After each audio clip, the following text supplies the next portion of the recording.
Okay.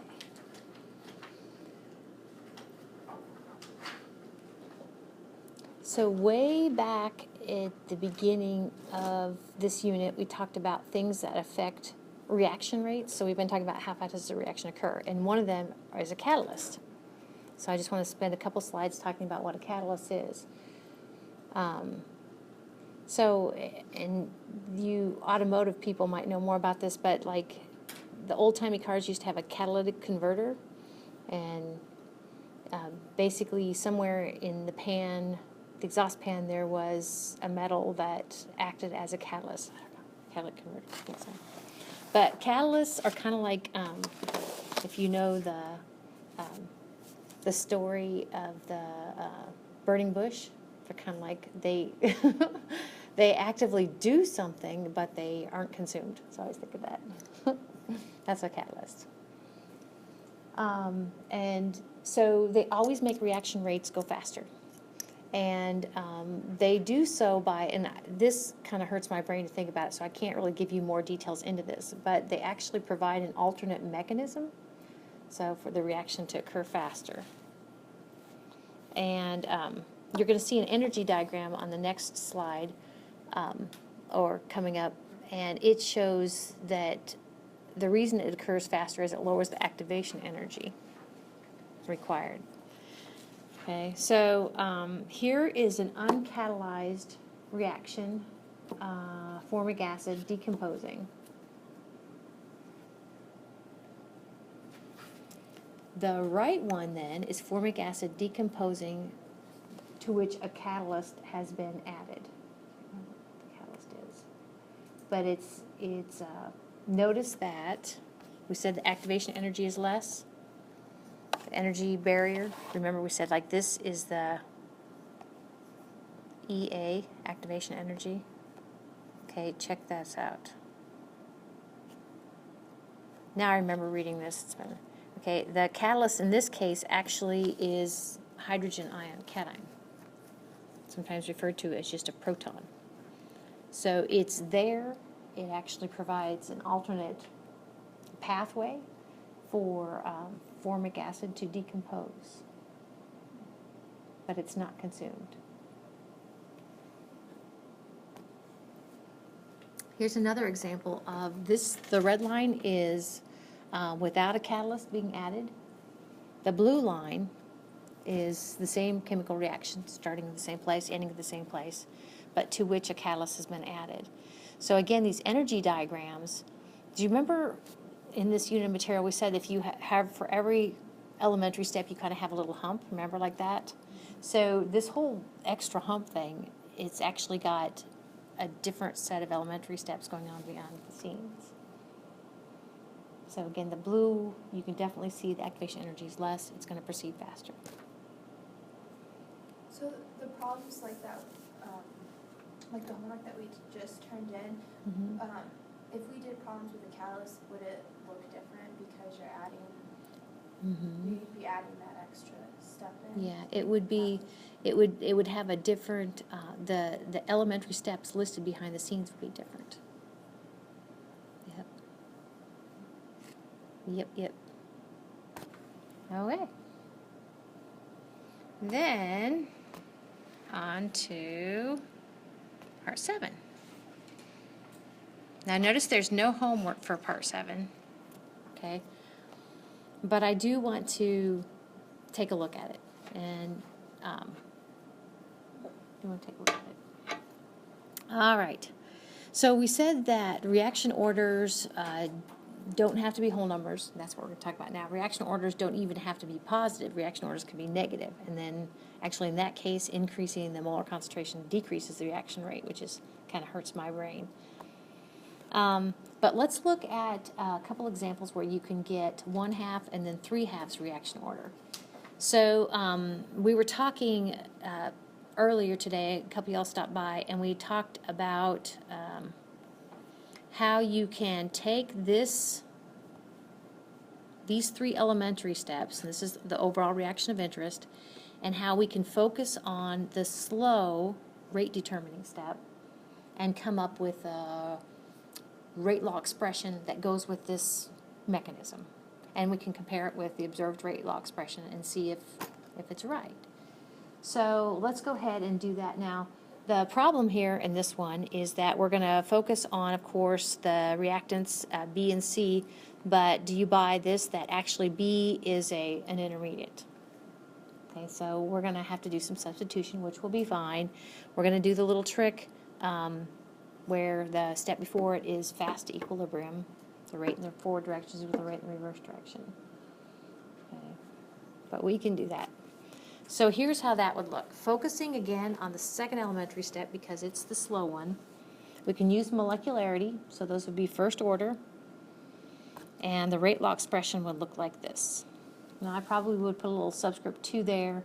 I think the reason it's not there is because it is the rate determining step. So the rate is equal to the rate law constant K2 using molecularity, molar concentration of B raised to the first power, molar concentration of C raised to the first power. But again, since B is an intermediate, you got to clean that up. And we can do that by turning to elementary step number 1, recognizing that the rate in the forward direction is equal to the rate in reverse direction using molecularity. So then K1 molar concentration of A to the first power is equal to K minus 1 molar concentration of B to the second power. Cleaning it up, isolating B by itself. This is where we actually come up with the 1/2 power. To get B by itself, we can do that.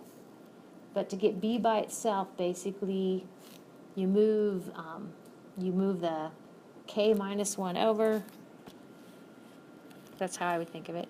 Move this guy over, and then you basically got to take the square root of that stuff. Now, the square root of something is the same thing as that something raised to the 1/2 power. Okay, that is the square root.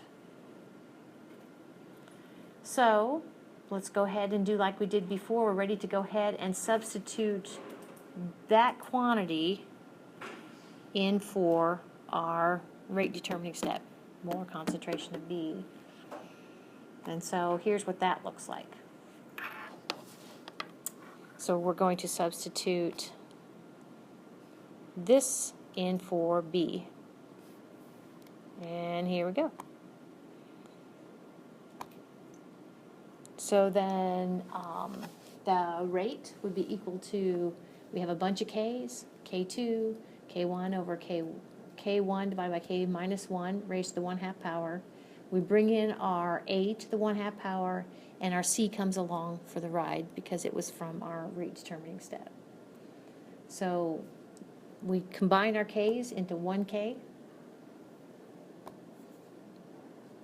and that would be the overall rate law expression based upon the mechanism in non-intermediate terms.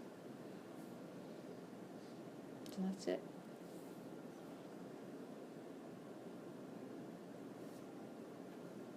Where did the square root go? Like, why is it? Because without the square root, it's also just K? This square root, Yeah. yeah. So where did that go? Well, I would look at it this way. See how this pink is? Uh-huh. That pink includes the square root of quantity, I guess it'd be the square root of quantity K1 over K minus 1 times K2. We just brought it in. It's part of our K, just like you said. Okay. Because, I mean, if you take the square root of a constant, it's still a constant. Okay. Yeah. So let's do another one. And one of the things you'll want to be able to do is, like we were talking earlier today, recognize that the 1, 2, and 3 are elementary steps, and that by golly, if you add them all, I think adding equations are fun. If you line them all up on the reaction arrow, add up the reactants and the products, let things cancel, you should get the reaction of interest. Okay. So for this one, and again, just to, like I told those, the gals who stopped by, on a test, you aren't going to, I don't think, have to fill in a step. you know, the steps will be there for you, but you need to be able to understand what it is and then actually do this next step. So what we said is if you are given a mechanism like this, the rate actually is going to be related to the slow step. We can use molecularity. Okay, now again, we actually are going to have an intermediate there. D is an intermediate. I know B is an intermediate because it does not appear as a reactant or a product. So we're going to have to do some substitution based upon the first elementary step. Oh, I can't remember. This is a similar one. Again, I remember my notes are like this. Again, we're going to focus on the slow elementary step, use molecularity, come up with a rate law expression, recognize that we've got an intermediate. V does not appear. Can't remember which one we're going to do. I guess it's the second one. Okay, so this, did you guys have this one? No, okay. Yeah, so the second elementary step is rate determining. So we're going to use molecularity, come up with a rate law expression, which should be the reaction rate, but it's got an intermediate B, so we got to get rid of that.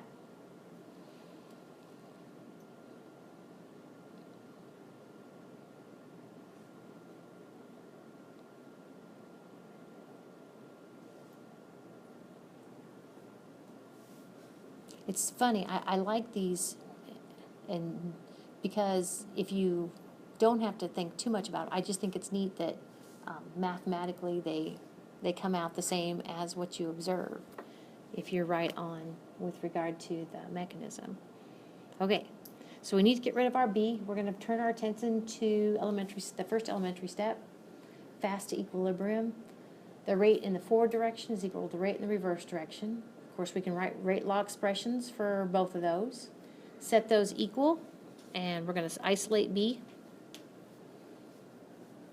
So you can already see we're going to get B by itself, so we're going to end up taking, again, the square root of the quantity. We're going to have to take square root of a quantity to get B by itself. So this looks very familiar. Getting B by itself, we have quantity K1 over K minus 1 times the molar concentration of A raised to the first power. All of that raised to the 1/2 power, taking the square root of. Now we're ready to substitute.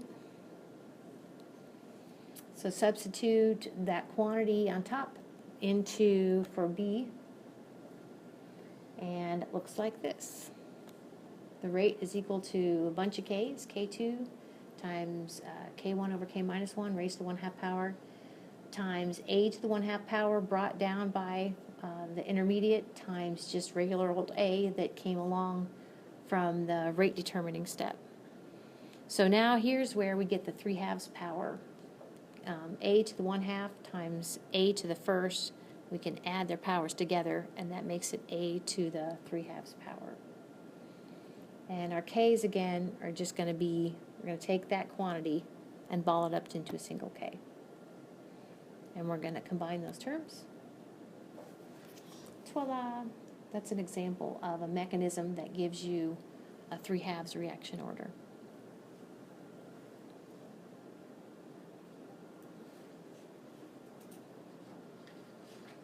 Is that it? Okay. All right.